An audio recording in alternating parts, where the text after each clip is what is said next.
It hit me in the middle of the night. The baby doesn't look like me. Not even a little. And once that thought creeps in, it never lets you sleep again. My name is Daniel, I'm 35 years old. And I've been married to my wife Emily for 6 years. We met at a corporate leadership training seminar. Both career-driven, both type A, the kind of couple people either admired or quietly rolled their eyes at. A year ago, I was sent overseas for work. A long-term project in Singapore, 6 months minimum. Emily stayed behind in Chicago. We talked daily at first. Then every other day. Then once a week. Somewhere in that silence, she got pregnant. When I came home in December, she greeted me at the airport holding a newborn. A girl named Lila. Everyone around me congratulated me, but I couldn't force the smile onto my face. Felt fake. Like the applause after a terrible performance. Because Lila didn't have my eyes. Or my hair. Or my skin tone. I'm Asian American, Emily's white. Our child should have been a mix. Lila wasn't. First, I told myself I was crazy.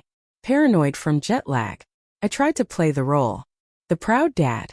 But every diaper change, every sleepy feeding at 3 a.m., it clawed at me. 6 weeks after I got back, I finally snapped. I found a quiet moment when Emily was asleep. I took one of Lila's pacifiers, stuffed it in a clean bag, and the next day I went to a private lab. The tech didn't even blink. I wondered how many other men had stood in that same office, clutching a stranger's baby hair or a used bottle, begging science for answers. The results came in 5 days later. 0% probability of paternity. My name was on the birth certificate. But Lila wasn't mine. I didn't confront Emily right away. I wanted to be methodical. To trap her in her own lies, maybe. Or maybe I just wasn't ready to hear the truth out loud. The next morning, I opened her phone while she was in the shower. The passcode hadn't changed. Muscle memory. It didn't take long. A message thread with someone named M. Thousands of texts. And photos. Some of them explicit. A coworker from her firm. Mark. Mark was the father. I felt like I was going to throw up. I sat there on the bed, holding her phone in one hand, my daughter not my daughter in the other. Emily came out of the shower wrapped in a towel and stopped cold when she saw my face. I didn't say anything. I just held up the phone. Daniel, she started. But what could she possibly say that would fix this? I stood up. Walked out. Didn't take my wallet. Didn't take my keys. Just left. The first person I called was my brother, David.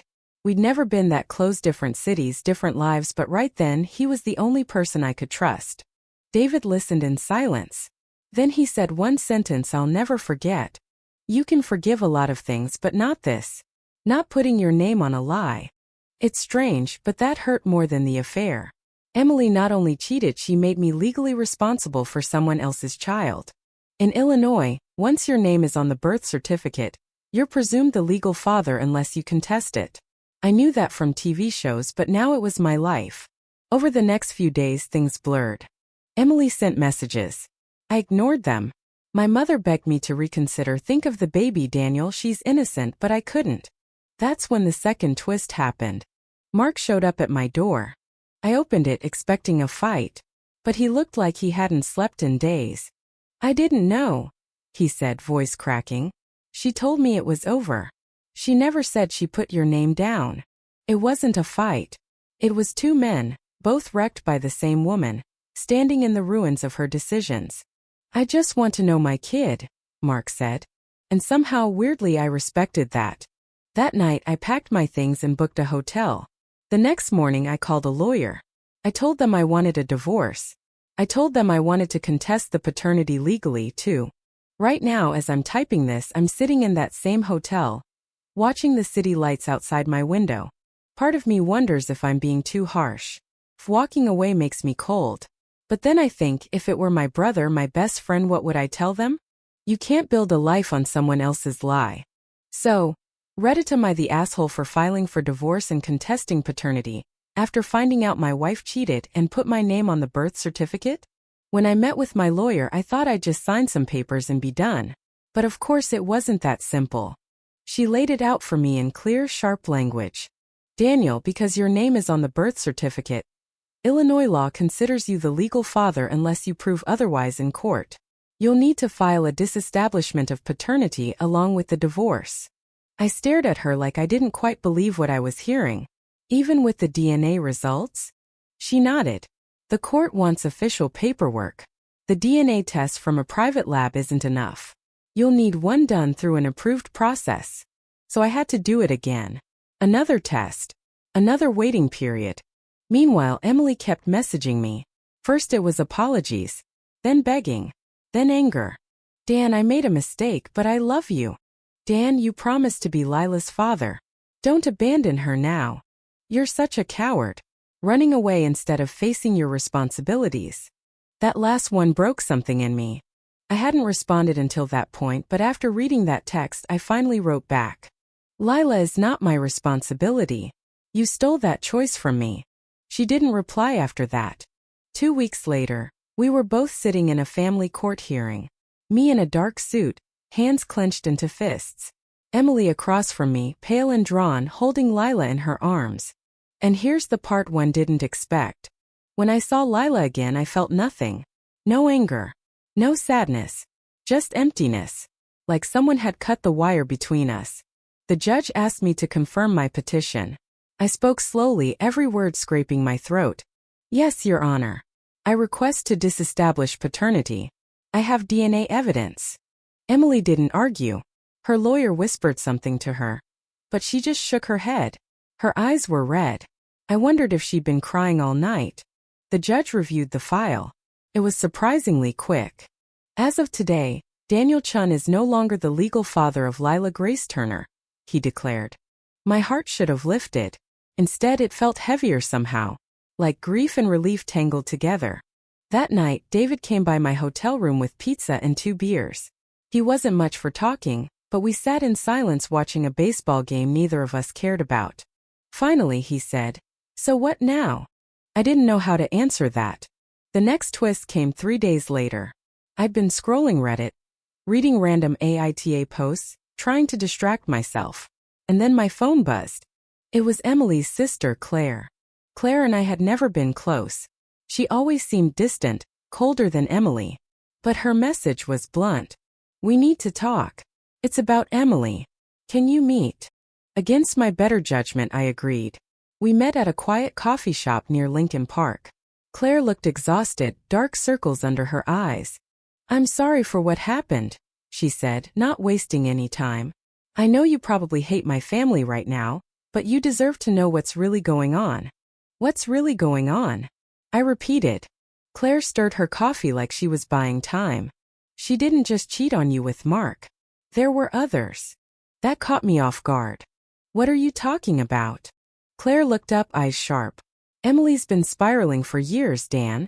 After your first miscarriage. My stomach twisted. We'd lost a pregnancy 2 years into the marriage. I thought we moved on. She started seeing someone from her therapy group, Claire said quietly. Then it became a pattern. Coworkers. Friends of friends. Always when you were busy with work. I leaned back stunned. Why are you telling me this now? I asked. Claire's voice dropped. Because Emily isn't well. And if you walk away completely, I don't know what'll happen to her. I didn't know how to respond. That night I lay awake staring at the hotel ceiling. Could I really just leave everything behind? Walk away clean? The next morning I called Mark. I didn't plan to. My finger just hovered over his number. And then suddenly I was dialing. When he picked up, he sounded confused. Chun. Yeah, I said. Listen. I'm not trying to get in your business. But Claire told me Emily isn't doing so great. I figured since you're the actual father. There was a long silence. I know, Mark said quietly. She hasn't let me see Lila yet. That surprised me. I figured once things blew up, she'd have gone running to him. She's been dodging my calls, Mark continued. I've been thinking about getting a lawyer. I closed my eyes, pinching the bridge of my nose. Good luck with that, I muttered. Family court's a nightmare. Another pause. Then Mark said something that stuck with me. We both got screwed, huh? That night I went back to the apartment to pick up the last of my things. Emily was there. Alone. She opened the door like she'd been waiting. Her hair was messy, eyes hollow. You're really leaving, she said flatly. I already left, I said. We stood there for a moment, neither of us sure what to say next. Finally, Emily whispered, I didn't mean for it to go this far. I didn't answer. I didn't trust myself to. When I walked out that door for the last time, it felt like the end of a story I hadn't realized I'd been telling myself for years. Now, 2 months later, the divorce is almost finalized. Mark's filed for paternity rights. Emily started therapy again. Claire keeps me updated, whether I want her to or not. As for me, I'm still figuring it out. I rented a small apartment near the lake. Quit my old job. Took a position at a nonprofit instead. Less pay, but it feels right.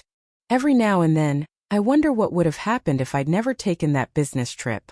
If I'd stayed home, Flyla really had been mine. But life isn't about what if. It's about what you do next. And right now I'm choosing peace. The quiet after everything settled felt worse than the chaos. There wasn't anger filling every second anymore, just stillness. I spent a lot of time sitting on that apartment balcony, looking down at the street. Some nights I'd think about texting Emily. I never did. I'd just scroll through old photos instead. Pictures of us at Navy Pier laughing over bad deep dish pizza, blurry selfies from the couch. Those memories felt like someone else's life now. Then came the letter. A manila envelope, hand-delivered to my mailbox. No return address. Inside was a typed letter. I recognized the handwriting at the bottom immediately. It was from Mark. Daniel, I know we left things awkward. I figured writing would be easier. I went to family court. It's official now. I'm Lila's legal father. Emily fought me at first. I think out of shame more than anything else. But I pushed. You should know. I'm not doing this to hurt you. I'm doing it because I want to do right by my daughter. But there's something else. When the court ran the paternity test, they required an official one. There was a surprise. I'm not Lila's father either. When I read that line, I had to sit down. My hands were shaking so hard the paper almost ripped. The letter continued. I didn't believe it either.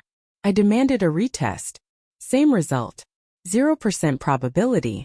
I confronted Emily. She broke down. Said she'd had a one-night stand. Wouldn't say with who. Said she was too ashamed. I figured you deserved to know. I don't know where this leaves any of us. Take care of yourself. Mark. I reread the letter maybe 20 times. Then I just stared at the wall for what felt like hours. It was like every layer of the story kept peeling back until there was nothing left underneath. I wasn't Lila's father. Mark wasn't Lila's father.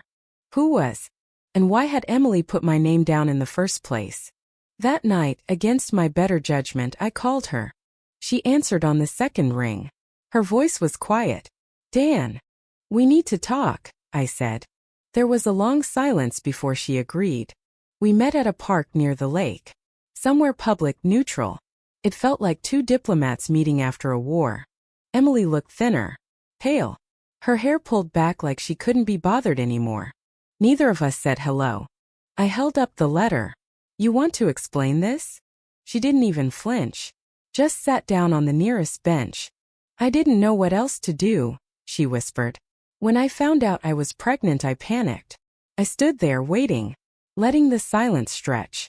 It wasn't Mark, she said. It wasn't anyone serious. Just stupid mistakes. Nights I don't even remember clearly. I sat down beside her, but not too close. Why my name? Emily finally looked at me, her eyes hollow. Because you were supposed to be the father, Dan. You were supposed to be there. And I couldn't face doing it alone. I let out a bitter laugh. So instead of telling me the truth, you forged it. She didn't argue. I don't know how long we sat there. Finally, Emily said quietly, I'm getting help. I started rehab last week. I should have done it years ago.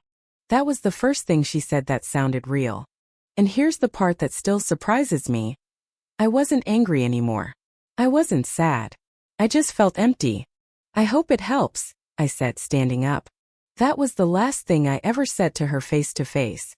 After that meeting, things moved quickly. Claire helped Emily transfer to a live-in facility. Mark dropped his paternity suit, obviously. The state amended the birth certificate to list Lila's father as unknown. The last thing I had to do was sign the final divorce decree.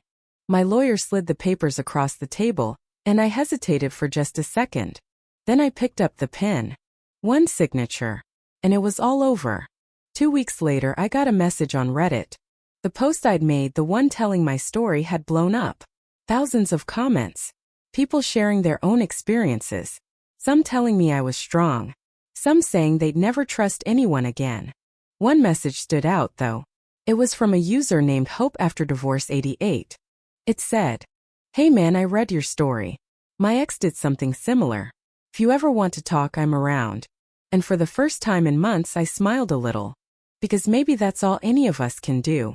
Share our stories. Try to help the next person get through it. I closed the app and stepped outside. The sky was clear for once. Blue and wide open. A new story waiting to be written. Months passed. After signing the final divorce papers, I told myself I'd move on, looking back. But the truth was, moving on felt less like flipping a page and more like burning the whole book. I switched apartments again. This time to a smaller place in a quieter neighborhood near the edge of the city. No reminders. No history. Just a blank space. Sometimes I'd wake up in the middle of the night, thinking I heard a baby crying. My brain still wired to the sounds of Lila's soft whimpers. But there was no baby. Just silence. Work helped. I threw myself into it. The nonprofit job kept me busy. Organizing fundraisers, helping immigrant families navigate legal paperwork. Felt good to do something useful. But some nights when the city lights blurred through my window, I'd scroll through Reddit again, rereading my own post. Over 40,000 upvotes now, hundreds of awards, and thousands of comments. Not the asshole. You deserve peace. This broke my heart, man. Stay strong. Same thing happened to my cousin. You're not alone. Those last 4 words stuck with me. You're not alone. Then came the letter from Emily's facility. I wasn't expecting it. Just a plain white envelope addressed in careful handwriting. Inside was a folded sheet of paper and a photograph. The letter read, "Dan, I know I'm the last person you want to hear from. I don't expect forgiveness. I don't even deserve you reading this. But I'm writing anyway. I'm still in treatment. 89 days sober today. It's hard. Some days I want to quit. But then I think about everything I ruined, Lila's future, and I keep going. Speaking of Lila, I've decided to put her up for adoption. I can't give her the life she deserves. And I don't know who her biological father is. But I do know she deserves better than me." Attached is a photo. The last one I took before making the decision. "Thank you for loving her even for a little while. Emily." I opened the folded photo with shaking hands.